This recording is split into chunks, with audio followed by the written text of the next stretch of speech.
नमस्कार हेड। दोस्तों, बहुत बहुत स्वागत है आपका आज के कार्यक्रम में। मैं संकेत चतुर्वेदी। दोस्तों, आज एक बहुत महत्वपूर्ण घटना घटी है। आज हुआ दरअसल यूं, दिल्ली के मुख्यमंत्री अरविंद केजरीवाल को शराब घोटाले में सर्वोच्च न्यायालय से जमानत मिल गई है। अब अरविंद केजरीवाल को जो जमानत मिली है, वो क्यों मिली है, क्या मिला है, इसके क्या आफ्टर इफेक्ट होंगे, इन चुनावों पे उनका क्या असर होगा, और जमानत मिलने से अरविंद केजरीवाल को कुछ फायदा होता है, नहीं होता है, इस पूरे विषय पर डिस्कशन करने के लिए मेरे साथ में धीरज जी, सीनियर जर्नलिस्ट धीरज जी, और सीनियर एडवोकेट वरिष्ठ अधिवक्ता चंद्र प्रकाश शुक्ला जी मौजूद हैं। चंद्र प्रकाश शुक्ला जी और धीरज जी, आप दोनों का कार्यक्रम में बहुत बहुत स्वागत है। तो धीरज सर, दरअसल हुआ क्या है, ओवरऑल मैटर क्या है? धीरज सर, आपकी आवाज नहीं आ रही, कृपया अनम्यूट करिए अपने आप को जी। प्लीज। हाँ, मैटर ये है कि अरविंद केजरीवाल, जिन्होंने जो दिल्ली के सीएम भी हैं और शराब घोटाले के मुख्य आरोपी भी बताए गए हैं, उन्होंने बेल के लिए याचिका नहीं लगाई थी, उन्होंने क्वैशिंग के लिए याचिका लगाई थी और उन्हें कोर्ट ने बेल दे दिया।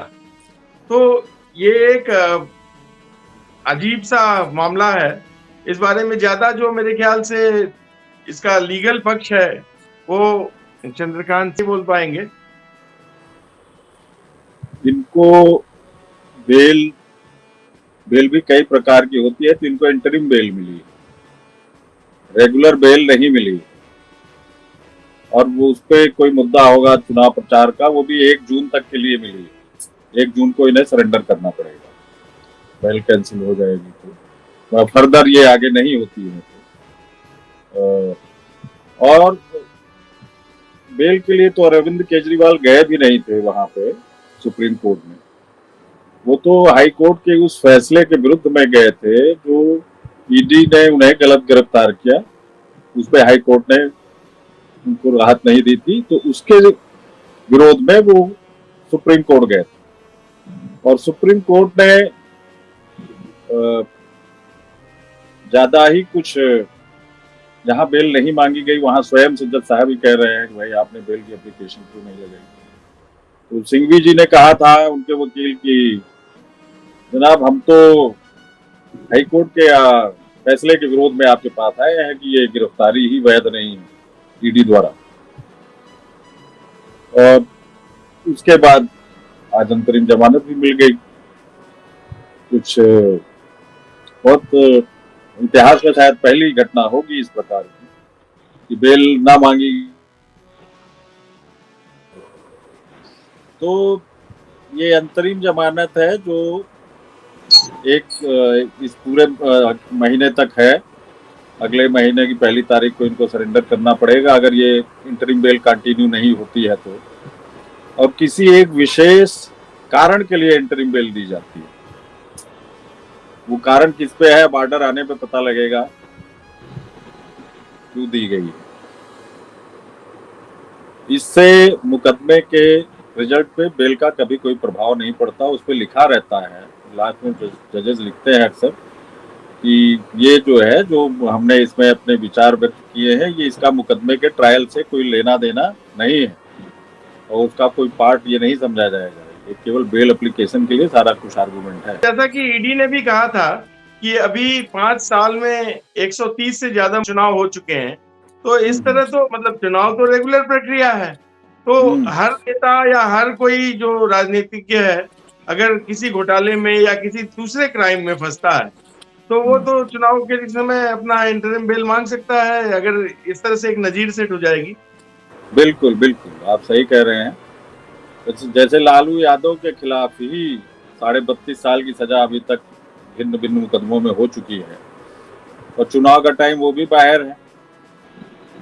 तो ये अदालतें किस लिए बनी है फिर तो समझ ही नहीं आता। आप अपराध करो, नेता बने रहो, सीएम बन जाओ, कुछ बन जाओ, तो इसका मतलब आप बेदाग थोड़ी हो गए। आपको सामान्य जनता की तरह ही अदालतों को देखना चाहिए, चाहे आप किसी भी पद पर हों। लेकिन यहाँ तो जैसे कुछ विशेष प्रक्रिया विशेष लोगों के लिए हो गई। सर एक धीरज सर, मेरा प्रश्न आपसे है, आपको क्या लगता है कि जो केजरीवाल को बेल मिली है, पहले तो ये बताइए सर कब तक के लिए बेल मिली है इंटरिम और बेल के लिए क्या इसको। पैरामीटर्स हैं जिस पर बेल दी गई है, क्या क्या बंदिशें हैं जो केजरीवाल को फेस करनी पड़ेंगी, क्या वो चुनाव में प्रचार कर पाएंगे नहीं कर पाएंगे, पहले पूरे मामले की सर डिटेल्स बताइए सर। नहीं, चुनाव में प्रचार करने के लिए ही बेल मिला है, 1 तारीख तक के लिए बेल मिला है, ये इंतरिम बेल है। तो चुनाव में प्रचार तो करेंगे ही। अभी फैसला चूंकि पूरा लिखित में आया नहीं है, तो वो पूरा डिटेल्स सर भी बता रहे थे कि पूरा डिटेल जब आएगा तब उसके बाद पता चलेगा। लेकिन ये जो वो है, चुनाव में प्रचार करने के लिए ही उन्होंने ग्राउंड दिया था। पहले तो वो बोल रहे थे कि हमारी जो गिरफ्तारी है, अभी तक उन्होंने एक बार भी रेगुलर बेल के लिए अप्लाई नहीं किया है। तो वो अपनी गिरफ्तारी को ही अवैध ठहराने की कोशिश में थे उनके वकील साहब, और उसके लिए ही सर जैसा बता रहे थे कि अभी कि वो पहले हाई कोर्ट गए, हाई कोर्ट ने फिर उनको मना कर दिया, तो वो सुप्रीम कोर्ट आए। तो सुप्रीम कोर्ट में उनको ये गिरफ्तारी पर सुप्रीम कोर्ट ने कुछ नहीं कहा कि गिरफ्तारी सही है या गलत है, अभी उस पर कोई चर्चा नहीं हुई है। इन्होंने कहा कि तब बीच में एक मुद्दा इन्होंने उठा दिया वकील ने कि अभी चुनाव चल रहे हैं, तो कोर्ट ने कहा कि हम आपको चुनाव भर के लिए छोड़ दे रहे हैं। तो इस पर ईडी ने कल कल बल्कि एक विशेष तौर पर ईडी आई थी सुप्रीम कोर्ट, और उसने कहा कि ये जो इनको छोड़ना है, इसको 2 कारण है। एक तो अरविंद केजरीवाल खुद चुनाव नहीं लड़ रहे हैं, दूसरा है कि वो इस तरह से अगर राजनेताओं को बेल दिया गया कि प्रचार करना है, तो एक ये नजीर सेट हो जाएगी और जो आगे चल के बहुत घातक हो जाएगी। बिल्कुल सर जहां तक मुझे याद है, जब ये मामला, खैर सर्वोच्च न्यायालय तो सर्वोच्च है ही, पर जब ये मामला अदालत में हाई कोर्ट में गया था, तब एसवी राजू जो ईडी के एडिशनल सॉलिसिटर जनरल हैं, वहां से जो उनकी तरफ से बोल रहे थे ईडी की तरफ से, उन्होंने एसवी राजू जी ने कहा था कि कल को ऐसा कोई आतंकवादी भी कर सकता है, वो बम ब्लास्ट कर दे, फिर तो चुनावों में खड़ा हूं, मुझे जमानत दे। और जमानत उस व्यक्ति को मिल रही है जिसने जमानत के लिए अप्लाई नहीं करा। तो ऐसा तो मतलब ये शायद मतलब बड़ा, अगर हम लोग यूजुअली कहा जाता है लैंडमार्क जजमेंट है, कपिल सिब्बल का लैंडमार्क जजमेंट दिखा रहे थे, तो ये भी लैंडमार्क जजमेंट ही है। इससे बड़ा मतलब मैंने तो वाकई, मैंने खुद करीबन 5-6 साल कोर्ट कवर करा है, पर ऐसा जजमेंट जो व्यक्ति बेल नहीं मांगता उससे बेल मिल रही है, ये पहली बार अनोखा देखने को मिला है। खैर सर, ये कब तक बाहर हैं, कौन सी तारीख तक है जब तक इनको ये इंटरिम बेल मिली है? 30 मई तक है बाहर, 31 मई तक। 1 तारीख को इनको जो है करना पड़ेगा, सरेंडर करना पड़ेगा अगर ये कंटिन्यू नहीं होती है। और जहां तक बेल की बात है, इंटरिम बेल के लिए भी आपको सबसे पहले तो सबसे छोटी वाली अदालत में जाना चाहिए था, जिला न्यायालय में, वहां पे आप लगाते, फिर वो रिजेक्ट करते तो हाई कोर्ट आते, फिर सुप्रीम कोर्ट का नंबर आता है। डायरेक्टली आप, अगर मैं अभी चाहूं कि किसी को, अपने क्लाइंट को कि सीधे सुप्रीम कोर्ट बेल लगा दूं, तो वो कहेगा आप डिस्ट्रिक्ट कोर्ट गए, आपने वहां अप्रोच किया, आपने नीचे अप्रोच किया। हाई कोर्ट लगा दूं तो वो कहेगा कि आपने डिस्ट्रिक्ट कोर्ट अप्रोच किया, सीधे हमारे पास आ गए। एंटीसिपेटरी भले लगा सकते हैं इस बार हाई कोर्ट में या सेशन कोर्ट में। तो एक विशेष धीरज सर, आपसे ये जानना चाह रहा था मैं कि राजनीतिक तौर पर इस बेल के क्या क्या रिपरकशंस होंगे, क्या इससे आम आदमी पार्टी को कुछ फायदा देखने को मिलेगा, क्या इससे बीजेपी को कुछ नुकसान होगा, क्या कुछ चुनावों में फर्क आएगा, आपको क्या लगता है सर राजनीतिक दृष्टिकोण से इस बेल का क्या? देखिए, राजनीति तौर से जाए तो आम आदमी से बहुत होगा।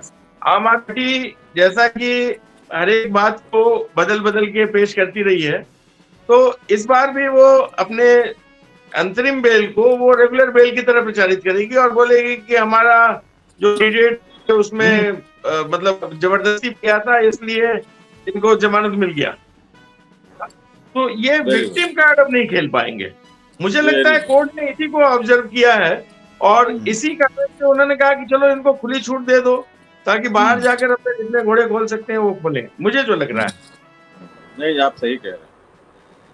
ये आप बोलिए मैं भी अरशद भाई। आम आदमी पार्टी का कभी सदस्य रहा मैं, लेकिन इनके बारे में जब अंदरूनी पता लगी मुझे तो मैं एकदम से क्विट कर गया। ये सब तो भाई फोर फाउंडेशन की उपज है।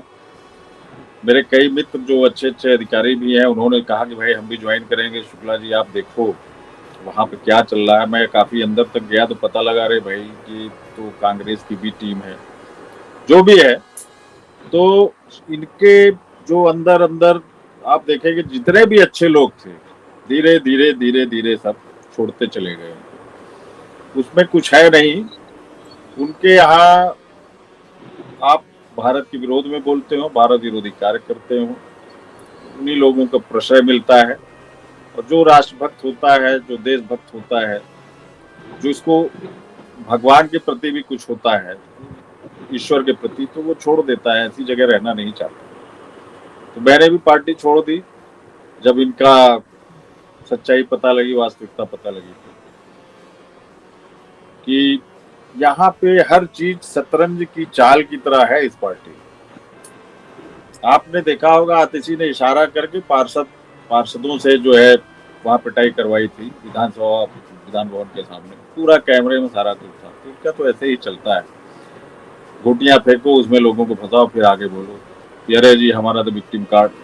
तो विक्टिम कार्ड का यही प्रतिरूप है इनके पास, सदा सर्वदा जनता के सामने। देखो जी सड़क बनाएगी केंद्र सरकार, कहेंगे हमने बनवा दी। कोई योजना है, अगर ये छोटी सी सड़क भी बनवाते हैं यहाँ पे, तो जितनी चौड़ी सड़क है उतना ही चौड़ा साइन बोर्ड बगल में लगा हुआ है। उस सड़क की कीमत के बराबर का स्टील का इतना लंबा चौड़ा लगा हुआ है। मतलब क्या कहें कि जितने की सड़क होगी उतने का साइन बोर्ड है वो। जैसा कि सीएजी ने भी सर वो किया था कि ये विज्ञापन पर इन्होंने बहुत ज्यादा खर्च कर दिया, बल्कि एक वो कोई पराली के लिए कोई केमिकल लाए थे, तो वो सुना कि 30 करोड़ या 20 करोड़ खर्च किया था उसके डेवलपमेंट में, और 250 करोड़ रुपया खर्च कर दिया था उसके प्रचार में। तो इन लोग और मतलब प्रचार पर ही ज्यादा खर्च करते हैं। दो कारण है सर प्रचार का। ये प्रचार का केवल यही कारण नहीं है कि वो अपनी बात लोगों तक फैलाना चाहते हैं, बल्कि उसके माध्यम से वो मीडिया हाउसेस को ऑब्लाइज भी करते हैं। जी जी जी, एकदम सही पकड़ा आपने। ताकि मीडिया जो इनका प्रोपेगेंडा है उसमें सपोर्ट करता रहे, सपोर्ट करते रहे पक्ष। नहीं सर वैसे आप दोनों मेरे से सीनियर हैं, बोलते टाइम मैं तो बीच में मैं आप लोगों को टोकना नहीं चाहता था, पर मेरे को याद आया कि एक टीवी का कार्यक्रम चल रहा था, तो उसमें अमिताभ अग्निहोत्री हैं, एंकर हैं। तो वो कहने लगे कि ये अपने आप को बताते हैं ये भगत सिंह के स्वघोषित भगत सिंह के ये चेले हैं। तो अमिताभ जी पूछने लगे भगत सिंह के ने जमानत के लिए अप्लाई करा था? अब ये कहेंगे कि देखो हमने भी जमानत के लिए अप्लाई नहीं करा था, हमने भी नहीं मांगी थी। और स्वास्थ्य के बारे में आप सोचो, कह रहे हैं जान का खतरा है, शुगर का पेशेंट जेल में बैठ के आम खा रहा है, शुगर का पेशेंट मिठाइयाँ खा रहा है। तो ये बेसिकली ये सब चीजें थी कि एक ग्राउंड बनाया जाए कि तबियत खराब है और उस आधार पे बेल मिल जाए। ये मेरे को किसी भारतीय जनता पार्टी के प्रवक्ता जो स्वयं सुप्रीम कोर्ट के भी अधिवक्ता हैं, उन्होंने मेरे से कहा था कि ये बेसिकली ग्राउंड कर रहा है। क्या सर? नहीं, ये ग्राउंड बेल के लिए नहीं था, ये ग्राउंड विक्टिम बनने के लिए था। ये ग्राउंड उसमें अगर बेल के लिए ग्राउंड होता तो ये बेल मांगते, बेल तो मांगी ही नहीं इन्होंने एक बार भी।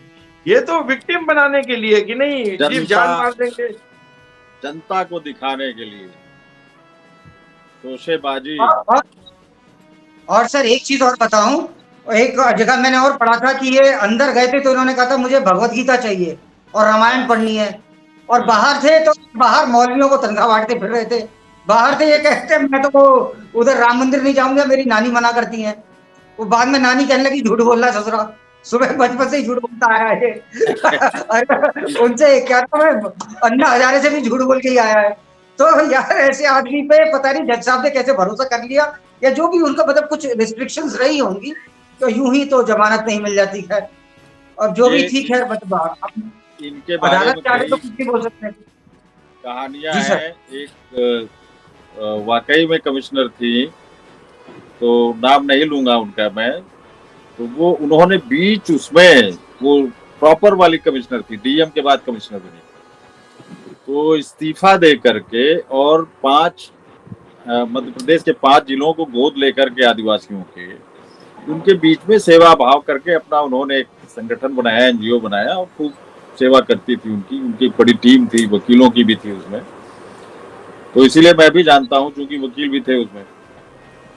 तो ये जब आईएसी अपना चला रहे थे इंडिया अगेंस्ट करप्शन, तो वो भी प्रभावित हुई, इनको बुलाया, आप भी हमारे यहाँ आइए, हमारे आदिवासी क्षेत्रों में कुछ आप अपना भी पक्ष रखिए, हमको भी कुछ गाइड करिए।